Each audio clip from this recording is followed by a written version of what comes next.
Bueno, ustedes saben, se ha decidido suspender la presencialidad en el sistema educativo y surgen muchas interrogantes de cómo va a continuar la educación, cómo va a continuar el sistema de alimentación. Intentaremos responder a todas estas preguntas con el presidente del CODICEN de la ANEP, Robert Silva, a quien le damos la bienvenida. ¿Cómo le va? ¿Qué tal? Un gusto estar acá. Muchísimas gracias por la invitación. Un placer. Bueno, horas intensas, ¿no? Han sido horas y intensas. saliendo de un COVID se ponen más intensas. Bueno, ¿de salud cómo está? Bueno, recuperándome con las consecuencias que dicen propias de la enfermedad. El tema de, bueno, ese agite permanente, esa situación más de necesidad de más tiempo para hacer las cosas que habitualmente uno hace. Y bueno, junto a la familia, porque lamentablemente contagié a toda mi familia, entonces estamos todos juntos saliendo. Y le hago una consulta, porque obviamente se imaginará que nos pregunta la gente en forma permanente y nosotros lo trasladamos. ¿Cómo la transcurrió? ¿Cómo la pasó? ¿Fue leve o tuvo momentos en que realmente lo pasó mal? En la primera parte bastante mal, con síntomas, la fiebre, el cansancio, el dolor corporal. Y bueno, luego la cuestión propia de algún dolor de cabeza, algún estado de mucho, dormí mucho, creo que hacía muchísimo tiempo que no dormía. Pero sí lo que aconsejo a todo el mundo fue el consejo médico, incluso de personas que están en estas cuestiones, que me dieron y que lo hice después de muchísimo tiempo. El tratar de dar fortaleza al sistema inmunológico, es decir, de que nuestro organismo que está peleando con un virus esté fuerte. Y eso se logra a través de eso que decía, del descanso que el cuerpo pide, de que cuando uno no tenga ganas de comer se alimente igualmente, de que en definitiva salga de las cuestiones propias del estrés, de la rutina. Hoy uno puede estar en contacto por Zoom y por otros mecanismos, pero el doctor, los que trataban decían, bueno, pero trate de no hacerlo, aíslese, descanse, no se someta a estrés, y creo que eso fue una cuestión que a mí me ayudó también a salir. Es decir, durante buenos días, y gracias a un equipo formidable que trabaja en la ANEP, fuimos delegando actividades y eso me permitió, estoy seguro, a mi familia y a mí recuperarnos. Bien, bien. Cuando comenzó el Consejo de Ministros, usted llegó diciendo que iba a defender la presencialidad, el resultado fue otro. Hoy en varios medios de prensa circula la versión de que las autoridades sanitarias pusieron sobre la mesa que entre los niños están siendo más contagiados, hay más casos por la circulación de esta cepa famosa, la P1, que es más contagiosa. ¿Eso fue lo que generó la decisión, ese cambio de postura de ir a suspender la presencialidad por unos días? A ver, nosotros hay una cuestión que quiero dejar clara.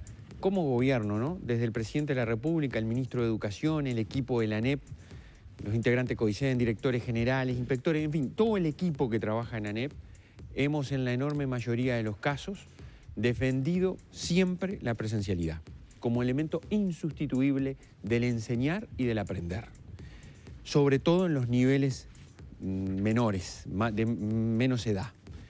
En ese sentido trabajamos desde el año pasado. Y yo quiero decir una cosa que es bien importante, porque hoy hay muchos abanderados de la presencialidad, pero el año pasado cuando nosotros resolvimos en abril volver en las escuelas rurales, ustedes recordarán las reacciones que hubo. En junio, lo mismo. En este año comenzamos con una presencialidad excelente, mucho mejor incluso que las que esperábamos. De 340.000 niños de primaria, 297.000 tenían presencialidad plena, todos los días, todo el horario. Es un esfuerzo descomunal de las escuelas, los jardines, por generar espacios de alianzas con los gobiernos departamentales. Y bueno, se nos presentó una situación. Defendemos y defenderemos la presencialidad. Pero las decisiones que la educación tomó y toma en este contexto de pandemia, siempre lo hace en diálogo con la autoridad sanitaria. No podemos desconocer. Y hubo una serie de elementos antes del Consejo de Ministros, que nosotros la analizamos con el ministro de Educación y con el propio presidente, y luego se generaron sobre la mesa otras informaciones de la cepa nueva, del grado de transmisión comunitaria, vieron el informe del GACH, TC3, TC4, bueno, todas esas cosas estuvo sobre la mesa. Y nosotros fuimos con un calendario de presencialidad que se va a discutir y se va a comenzar a discutir ahora para ver cómo podemos volver, atendiendo lo sanitario, sin descuidar, a presencialidad gradual y segura. ¿Cómo se está programando ese retorno a la presencialidad? El ministro había adelantado, ¿no?, que empezaría por educación inicial, pero en tiempos. ¿Cuánto debemos esperar después del turismo? Hoy por hoy no podemos hablar de tiempo. Sí, lo que digo es que nosotros estamos convencidos, si lo sanitario lo permite, de ir volviendo gradualmente, comenzando por primera infancia y por inicial, quizás los más chiquitos, a veces los más desprotegidos, los que desde la virtualidad es más complejo tremendamente atenderlos, luego el primer ciclo de primaria, el segundo ciclo y ver con educación media. Todo eso, reitero, en diálogo, siguiendo los consejos del GACH, en diálogo con quien tiene la superintendencia sanitaria del país, que es Salud Pública, y con el Poder Ejecutivo en el marco del SINAE, como hemos actuado siempre. Cuanto antes volver, pero volver desde una perspectiva segura para atender una situación que además nos estaba golpeando. Nosotros teníamos situaciones de muchos funcionarios cuarentenados, que eso también nos llamaba a un accionar específico, docentes, funcionarios, también muchos grupos, porque estudiantes que se contagiaban había que aislar al grupo, entonces eso fue afectando, y después departamentos que empezaron a pedir, ustedes acá habrán dado la información, Salto, Rivera, Cerro Largo, Río Negro, en fin, el SECOED de Montevideo que planteaba casos. Entonces, todo eso había que analizarlo, entonces nosotros dijimos, hay una situación previa, que son estos 3 días, que bueno, antes de Semana de Turismo, para considerar todo y bueno, y después ver cómo seguimos. Claro, hasta ahora veníamos manejando que los niños se contagiaban menos y contagiaban menos. Sin embargo, aumentó, ¿no?, de un 5% a un 15% de contagios en menores de 16 años. ¿Esa situación estaba golpeando las escuelas entonces? Nosotros teníamos un aumento. Sí. Yo también les voy a decir que si ustedes miran los números de la educación en cuanto a cantidad de estudiantes, cantidad de docentes, cantidad de funcionarios, los contagios no eran significativamente importantes. Yo creo que la escuela... yo hablé con muchos... privado me transmitieron que estaban sobrepasados por la cantidad de brotes. A ver, hay una situación que es distinta y es bueno decirlo, y es cierto. Miren, yo hablé con algunos inspectores de primaria, que son los que están en los departamentos, y me decían, mire, Robert, las escuelas periféricas no tienen problemas. Los problemas están en las escuelas del centro, donde tenemos contagio, en las escuelas de práctica. Y esa es una realidad que también social que nos golpea. Entonces, nosotros tenemos que ir analizando este retorno gradual, que también tiene que analizar niveles educativos, pero también regiones, también realidades departamentales, como nosotros lo hicimos, es decir, nosotros ya lo hicimos el año pasado, suspendimos en ciudades y no en todo el departamento. ¿Se acuerdan que dejamos para lo último el área metropolitana, donde hay más circulación, donde hay más población, donde la realidad es otra? Entonces creo que todo eso hay que ponerlo sobre la mesa y comenzar a trabajar en ese sentido. ¿Hay una fecha marcada, por ejemplo, después No hay fecha marcada. Nosotros manejamos una fecha con el ministro.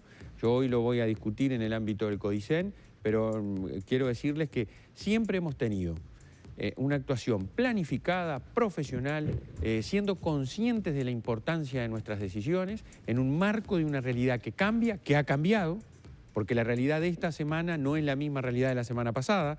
Todos creo que en eso somos contestes, ¿no? Entonces, en ese marco hay que tomar decisiones profesionales serias y saber que involucramos a mucha gente. En eso que acaba de puntualizar, Silva, me parece que hay que detenerse un poco en particular para trasladarlo a la población. Porque tengo la percepción de que no nos hemos dado cuenta que al punto en el que hemos llegado de la pandemia, muchas de las cosas que se anuncian, tal vez haya que cambiarlas en 24 horas. Muchas de las cosas que se planifican, tal vez haya que cambiarlas en 24 horas, porque son los números que cada 24 horas vamos recibiendo que nos van marcando, porque además tenemos ese desfasaje, nos van marcando la fotografía que en realidad sacamos de hace 15 días atrás. Exacto. Aproximadamente. Eso se manejó en el Consejo. Bueno, entonces, cuando el presidente, yo lo decía al día siguiente de la conferencia, cuando el presidente, es algo por supuesto muy subjetivo, ¿no?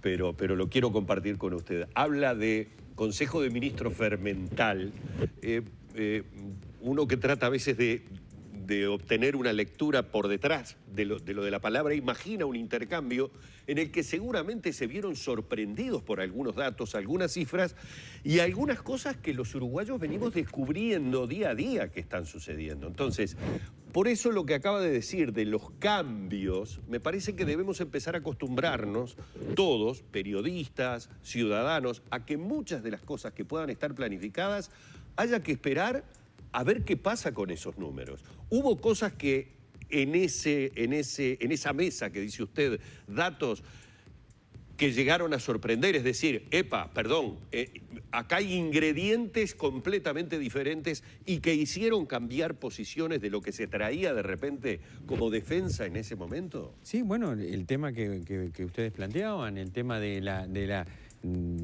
yo lo tengo que decir francamente, yo en todo este proceso siempre he tratado, miren, de no meterme en temas sanitarios. Claro. Porque no es mi especialidad. Sí, las decisiones que tomamos en educación están influenciadas por los temas sanitarios. Pero allí se empezó a hablar de la situación de los niños, de analizar ese contexto, de que hay alguna evidencia respecto del mayor contagio, ni que hablar, de que es 2,5 arriba. Sí. Pero también de que, bueno, de que hay que ver la situación de niños. Se habló de la transmisión comunitaria, en qué grado estaba, que lo estaba estudiando el ministerio, que había evidencia que ya se estaba llegando al grado superior, que fue el que habló el GACH en algunos departamentos. Entonces, todo eso es información que se pone sobre la mesa por los especialistas, por los equipos que están trabajando en el Ministerio de Salud Pública, en ACE, en la propia OPP, que se están realizando muchos estudios. Entonces, todo eso lleva a que las decisiones sean en esa expresión que dice el presidente, ¿no?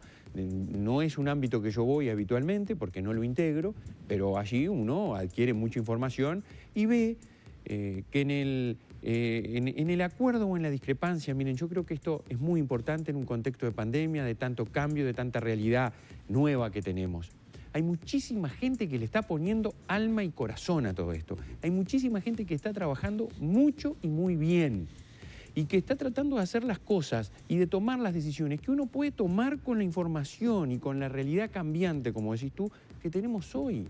Porque, a ver, yo sí miro y digo, bueno, pero cuando se suspendieron las clases había mucho menos casos y ahora, sí, bueno, pero en aquel contexto, en aquel momento, con la información que teníamos, fue una decisión la mejor que pudimos tomar. Y el tiempo nos fue dando la razón de que a pesar de que en aquel momento se decía no hay planificación, no pueden comenzar las clases, no está dado, van a haber contagios, fue una decisión acertada y fuimos, y reitero, porque esto es un triunfo del país, no es del gobierno, es del país. Fuimos el único país de América que volvió a la presencialidad en todos los niveles educativos y se hizo mucha cosa por miles de maestros, profesores, funcionarios y familias que hoy nos permite decir, ¿saben qué? Lo que le ha pasado a otros, porque basta mirar lo que les pasa a vecinos. Nosotros no tenemos un año perdido, porque se hizo mucho. Pero eso no se pudo mantener este año. Este año nosotros... Se desprende de sus palabras que no era tan complicada la situación en las escuelas que se podría haber mantenido una presencialidad. No, yo lo que digo es que nosotros teníamos una situación dificultosa por distintos elementos en los centros educativos, teníamos situación de contagios directos, teníamos situación de aislamiento de personas, teníamos situación de transporte que también estaba afectando a nuestros docentes en el interior y a nuestros estudiantes. Entonces, todo eso hacía una realidad que antes de turismo había que atender. Lo de después de turismo es otro cantar y habrá que analizar en base a esa información que tú dices. Yo le voy a decir la verdad, miren, este cambio de realidad que tú dices, nosotros arrancamos, como te lo dije hace un rato, con una presencialidad mucho mejor de la que esperábamos, con un esfuerzo destacado. Y uno avanza, viene arreglando todo, las comunidades trabajando, la gente haciendo, y de repente uno siente que, bueno, hay que barajar y dar de nuevo, señores, porque la realidad te lo impone. ¿Nos gusta? No. Yo acá estaría mucho más contento si pudiera venir a decir, bueno, seguimos con la presencialidad y todo, pero hay que sopesar lo educativo con lo sanitario y por eso la decisión. No quiero dejar de abordar el tema de la alimentación, que ha sido la polémica del día de ayer. ¿Qué pasó concretamente? ¿Qué va a pasar estos 3 días con los niños? Son 90.000, ¿no?, que están en el sistema de alimentación. Bueno, ¿qué va a pasar con ellos en estos 3 días? Yo te agradezco que tú me preguntes eso, porque lamentablemente es muy embromado, y yo lo quiero decir con todas las letras, que hay algunos actores, no identifico a nadie, que actúan con interés mezquino, político, circunstancial en un marco de pandemia. Y ponen situaciones, como por ejemplo, ¿cómo no se va a prever esto? Se cerraron los comedores. Sin embargo, no los vi decir nada a ninguno de ellos cuando los comedores escolares, o cuando el servicio de alimentación escolar, mejor dicho, se mantuvo en el turismo pasado, se mantuvo en las vacaciones de julio, se mantuvo en septiembre y por primera vez en la historia del Uruguay se dio en enero y febrero a todos los que se inscribieron. Ah, no dijeron nada. No, está bien. Ahora, cuando esta situación, que obviamente, a ver, si nosotros tenemos que cerrar las escuelas de un día para el otro, ¿qué fue lo que pasó el año pasado? Se cerraron los comedores, porque si no, no tiene lógica.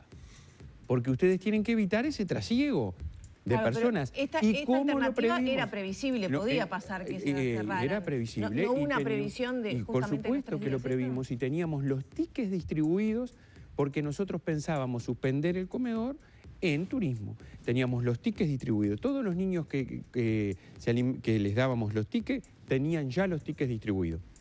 Las prestaciones que se hacen, los beneficiarios de asignaciones familiares que se les transfiere por el BPS, se iba a hacer el lunes, bueno, se va a hacer este viernes y se va a hacer por los 8 días, por estos 3 y por los 5 restantes. Es decir, nosotros vamos sobre la marcha con planificación.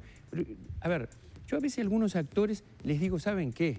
Es muy fácil opinar desde la tribuna, pero es muy complejo estar en estos lugares. Y cuando a veces se dicen todas estas cosas públicamente, con una pretendida defensa de la educación pública, ¿saben lo que se está haciendo lamentablemente? Afectando a la educación pública y afectando a miles que trabajan muchísimo en favor de la educación pública. Las cocineras de las escuelas, los funcionarios, los maestros, los profesores, que dejan lo mejor. Y sí, tenemos problemas, ¿sí? Tuvimos, tenemos y tendremos. En una situación de pandemia, lo emergente en un marco además de incertidumbre es tener problemas. Lo que sí es que tenemos que estar juntos para ir encontrando soluciones. ¿No hubo falta de previsión, como se ha señalado? No hubo falta de previsión porque nosotros, la situación que nosotros tenemos es de comedores que funcionan y el año pasado ¿qué se hizo? ¿Qué pasó cuando se cerraron las escuelas? Hubo varios días que no hubo comedor y se fue a un sistema de vianda. Yo le voy a decir a la población para que sepa cómo es esto. El año pasado había 204.000 comensales. ¿Saben con cuánto se engancharon los comedores varios días después de que cerraron las escuelas y tuvieron cerrados los comedores y no hubo servicio de alimentación? 16.000. Y luego fueron aumentando y se llegó a 84.000. Y luego cuando volvimos a los comedores, escuela de tiempo completo, tiempo extendido, que los niños comen ahí y otras situaciones que iban al comedor y que no retiraban vianda, llegamos a 145.000. Y eso es cambiante, es fluctuante. Nosotros ahora, hoy lo que hemos hecho es que el sistema de vianda nos parece que implica movilidad de personas a la escuela, colas de familias retirando las viandas, todo lo que se quiere cuidar, nosotros con ese sistema de entrega en los centros como que no lo estamos cuidando totalmente, a pesar de que siempre hubo protocolo y se cumplió todo eso. Creo que el sistema de viandas, del sistema de ticket y de transferencia es el mejor. Ahora, también es una realidad. Nosotros suspendemos hoy. Tenemos que tener un tiempo para distribuir los tickets, para hacer las transferencias, porque si no, ¿cómo lo hacemos? Necesitamos horas para poder prever y hacerlo. O sea, estos 3 días van a... Se van a cubrir mañana ya tienen depositados días. Los que son usuarios de asignaciones familiares, 8 días, y los tickets ya están, y durante la semana de turismo vamos a ver cómo estamos hablando con una empresa, una red de cobranzas, cómo distribuir esos 3 días que nos estarían faltando, y luego de semana de turismo también ya estamos viendo de cómo vamos a hacer. Acá lo importante es decir, esta administración hizo honor a lo que el pueblo uruguayo ha mantenido con su plata a través del impuesto de primaria, que es la alimentación de los chiquilines en las escuelas y en muchos liceos que la tenemos también. Pero las escuelas se financian con impuesto de primaria y también algunos liceales y algunos alumnos de UTU. Entonces, eso es lo bueno. Miremos el vaso lleno. ¿Estamos con dificultades? ¿Tuvimos dificultades? Sí, por supuesto, pero el servicio de alimentación se ha mantenido siempre. La pregunta que le hago, estos niños que van a recibir el dinero después de que transcurran los días, ¿Hay peligro de que no se alimentaron ayer y hoy? Porque porque obviamente... Porque esas familias son las más vulnerables, las que probablemente están sin trabajo. Hay situaciones de vulnerabilidad que las conocemos muchísimo.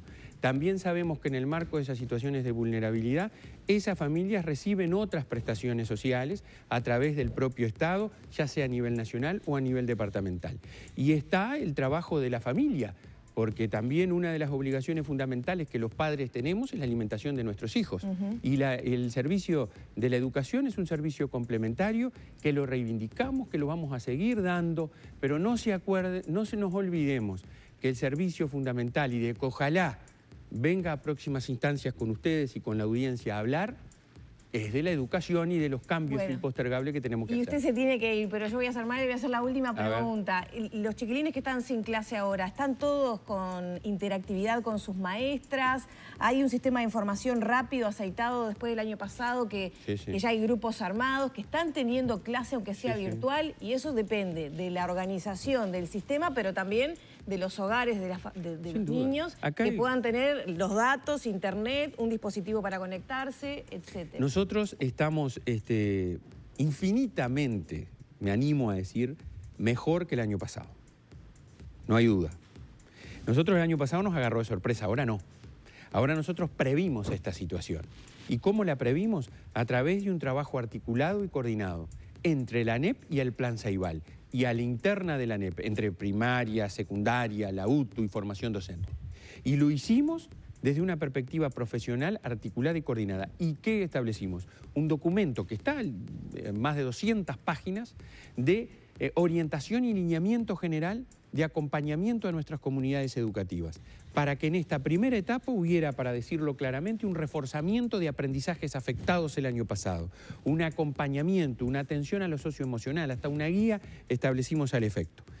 Luego un trabajo articulado y coordinado con el Plan Ceibal para la creación de los grupos en la plataforma CREA, que es la plataforma de interacción entre docentes y estudiantes para el caso de la virtualidad y también de la presencialidad combinada con virtualidad. Un fortalecimiento de las plataformas adaptativas. Estamos en el Plan Ceibal trabajando por la adquisición de una plataforma en lengua y también un trabajo articulado y coordinado con Antel. Por ejemplo, la videoconferencia que está en la plataforma CREA no consume datos, es gratis. Estamos trabajando y la plataforma CREA pasa lo mismo, las plataformas adaptativas, es decir, estamos trabajando en eso. Y también en una cuestión que nos parece importante, que es la distribución de dispositivos. El Plan Ceibal lleva un importante porcentaje, hay departamentos que han superado el 90% o llegado al 100% en distribución de dispositivos para nuestros estudiantes. Ayer, sin más, fue una vecina enfrente a mi casa a decirme que le habían dado la computadora nueva en la escuela, y eso también es muy importante. Es decir, es una combinación de facilitación de conectividad, trabajo en el cual seguimos y estamos conversando con Antel y con el Plan Ceibal, entrega de dispositivos y acompañamiento a la comunidad. Secundaria acaba de sacar una guía de acompañamiento, igual que UTU, a los docentes para el trabajo en la virtualidad, el campus virtual de UTU, una cantidad de cosas que tenemos. Hay muchos recursos y saben lo que hay, que es fundamental, que para la educación es clave, es aprender a través de la práctica, a través de las estrategias que se desarrollaron el año pasado, que se socializaron, se compartieron, y a través de comunidades de aprendizaje estamos afrontando esta dificultad. Y hay un aliado que tú lo mencionaste y que yo les pido especialmente la colaboración, como lo hicieron en la enorme mayoría de los casos, en contextos a veces difíciles, como viven algunas familias, que son las familias.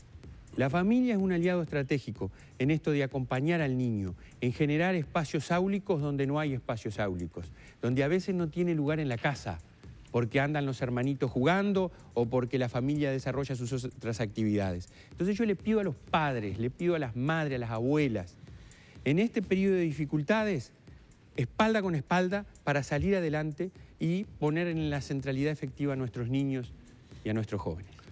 Muchas gracias. No, gracias muy amable. Robert Silva, presidente del CODICEM de la ANEP. Nos vamos directo a la pausa rápidamente porque todavía tenemos más para compartir en la mañana de Arriba Gente.